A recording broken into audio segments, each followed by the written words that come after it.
बिहार की राजनीति में बाहुबली अनंत सिंह को छोटे सरकार कहा जाता है। वो शख्स जो अपनी बेबाकी और अकड़ के लिए मशहूर है, आज जब विधानसभा की दहलीज पर झुका तो हर कोई हैरान रह गया।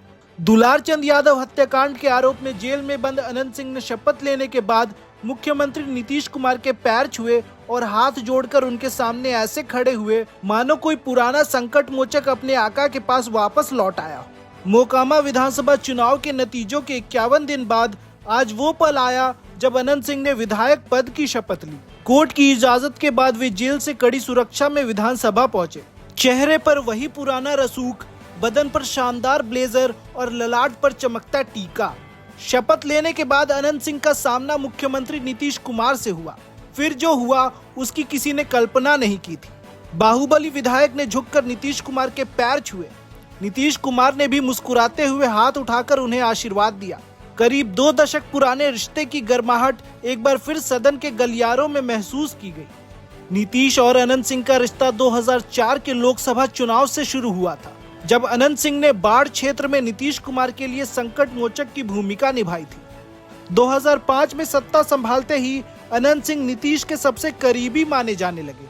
हालांकि 2015 में रिश्तों में ऐसी खटास आई कि अनंत सिंह जेडीयू से बाहर हो गए और नीतीश के सबसे बड़े विरोधी बनकर उभरे। लेकिन आज की तस्वीर ने बता दिया कि समय का पहिया घूम चुका है। छोटे सरकार अब फिर से जेडीयू के सिपाही हैं और नीतीश कुमार उनके सर्वमान्य नेता। शपथ भले ही हो गई हो, लेकिन कानूनी मुश्किलें अब भी बरकरार हैं। 30 अक्टूबर 2025 को जनसुराज पार्टी के समर्थक दुलारचंद यादव की हत्या के आरोप में अनंत सिंह जेल में है। कोर्ट ने फिलहाल उनकी जमानत याचिका खारिज कर दी है। यही वजह है कि शपथ ग्रहण के चंद मिनटों बाद ही छोटे सरकार को दोबारा पुलिस वैन में बैठकर बेऊर जेल लौटना पड़ा। लेकिन समर्थकों में चर्चा इस बात की है कि जो विधायक मुख्यमंत्री के चरणों में है, उसे भला कब तक सलाखों के पीछे रखा जा सकता है।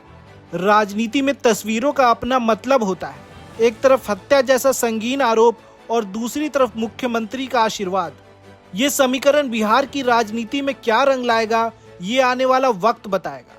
लेकिन इतना तो तय है कि अनंत सिंह के इस कदम ने विपक्ष को हमला करने का एक बड़ा मौका दे दिया है और समर्थकों को एक नई उम्मीद। और भी खबरों को जानने के लिए हमारे चैनल को सब्सक्राइब करें।